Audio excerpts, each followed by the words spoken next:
श्री स्वामी समर्थ. नमस्कार मित्रांनो, स्वागत आहे तुमचं आपल्या श्री स्वामी समर्थ भक्त या यूट्यूब चॅनलमध्ये. जय श्रीराम. स्वानंद सूत्र. चला सुरुवात करूया. आधी थोडा विराम घ्या व निश्चय करा की तुम्हाला भिंत बांधायची आहे. म्हणजे मनाला विश्रांती घ्या आणि स्वतः विचार करा की भिंती बांधून संबंध तोडण्यापेक्षा संबंध बनवण्यासाठी आनंदाला पूल बनवायला आहे. स्वामी भक्तांनो, आपण सर्वांनीच एक गोष्ट कायमच लक्षात ठेवायला हवी, म्हणजे कधीही कोणत्याही गोष्टीवर पटकन त्वरितच निर्णय घ्यायचा नसतो. मग त्यातच एक तडकाफडकीने निर्णयाचा आपल्याला पश्चाताप करण्याची वेळ यायला नको. असेच चांगले शांत राहून योग्य तोच आपण आपला एक चांगलाच निर्णय घ्यायला पाहिजे. म्हणून कधीही कोणत्याही विषयावर आपणच चटकन आपलेच मत व्यक्त करून लगेचच कोणाबद्दल वाईट मत बनविणे हे अजिबातच योग्य नाही. म्हणजे अशाच वेळी आपण आपलेच डोके शांत ठेवून योग्य तोच निर्णय घेऊ शकत असतो. म्हणून कधीही कोणत्याही घाईगडबडीत घेतलेल्या निर्णयावर आपण ठाम राहू नये. म्हणून कधीही कोणत्याही गोष्टीला आधी थोडा विराम घ्या व निश्चय करा की आपल्याला भिंत बांधायची आहे की पूल बांधायचा आहे. म्हणजे आपण कसे कोणाच्याबद्दल वेगवेगळ्या प्रकारे गैरसमज करून घेत असतो. मग अशाच आपल्याच घाईगर्दीतल्या निर्णयामुळे आपण आपल्याकडून चुका करून सहजच आणि असेच काहीतरी गैरसमज करून घेत असतो. आणि असाच कोणत्याही बाबतीत कधीही आपणच आपल्याच स्वमताचेच निर्णय घेऊन कोणत्याही बद्दल अबोला धरणे, आडी धरणे हे असेच पटकन निर्णय घेणे कितपत योग्य आहे ते अगोदर आपण समजायला पाहिजे. म्हणजे कधीही कोणत्याही बाबतीत थोडेसे थांबा, आधी थोडासा विराम घ्या आणि निश्चय करा की आपल्याला भिंत बांधायची आहे की पूल बांधायचा आहे.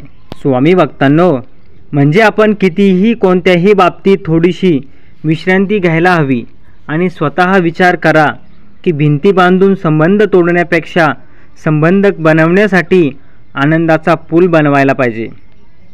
स्वामी म्हणतात, म्हणजे आपण या आपल्या मानव जीवनात उगाचच काहीही कारण नसताना कोणाशी वैरभावना ठेवू नये.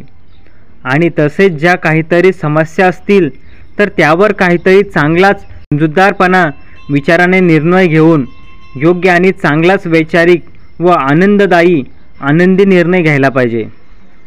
कधीही आपण साधेच उदाहरणे या गोष्टी लक्षात ठेवायला पाहिजे. त्या म्हणजे आपण जितके गोड बोलून माणसे जोडू शकत असतो तर तितकेच कठोर बनून कधीही काहीही साध्य होत नसते. म्हणून आपण कधीही कोणाच्याबद्दल पटकन विरोधाभास दाखविणे अगोदर बंद करा. आणि कोणत्याही बाबतीत अगोदर जरा आपलेच डोके शांत ठेवा आणि थोडासा विराम व चांगलाच आशावादी आनंदवादी निर्णय घ्या. स्वामी भक्तांनो, आपण सर्वांनीच एका गोष्टीला मात्र कधीही विसरून चालणार नाही, ते म्हणजे आपलेच अंतिम सत्यच आहे. जन्म मृत्यू. तरीही आपण का उगाचच गर्व करीत आहोत आणि उगाचच अबोल धरून गैरसमज धरत आहोत आणि आपणच आपले चांगले हितसंबंध खराब करत आहोत. हे अशाच प्रकारे वागून आपण काय बरं साध्य करणार आहोत? काय मिळणार तरी आपल्याला? आणि यातूनच काय बरं आपण चांगली कर्म गोळा करीत आहोत? मग हे तर आपण सर्व चांगलेच जाणतो आहोत, ते म्हणजे आपण सर्वांशी चांगलेच वागावे, कोणाला उगाचच काहीतरी त्रास देऊ नये. इतके सर्व माहिती असूनही आपणच का बरं उगाचच आणि काहीतरी लहान मोठ्या कारणांनी, छोट्या मोठ्या गोष्टींनी उगाचच एकमेकांबद्दल गैरसमज धरून संबंध तोडत आहोत आणि अशाच प्रकारे लहान मोठ्या कर्मांनीच कर्माचेच भागीदार बनत आहोत. हे सर्वच असेच करून आपण काय बरं मिळवणार आहे? आणि असेच केल्यावर आपल्यालाच काहीतरी मोठे बक्षीस वगैरे मिळणार आहे का? अरे बाबांनो, देवाला ईश्वराला तरी थोडेसे घाबरा आणि सर्वांनीच चांगले गोड बोलून राहा. आणि मात्र स्वतः विचार करा की अबोल राहायच्या भिंती बांधून काय मिळणार आहे. तर संबंध तोडण्यापेक्षा संबंध बनविण्याचा प्रयत्न करा आणि दुःखाचा पूल बनून राहण्यापेक्षा आनंदाचा पूल बनवायला शिका. मानव जन्म मिळवलेला आहे तर त्याचे चांगले सार्थक करा. म्हणजे उगाचच भांडण तंटा करून वादविवाद करून अबोला ठेवून आपण काहीही साध्य करू शकणार नाही. हे मात्र सर्वांनीच चांगलेच लक्षात ठेवा.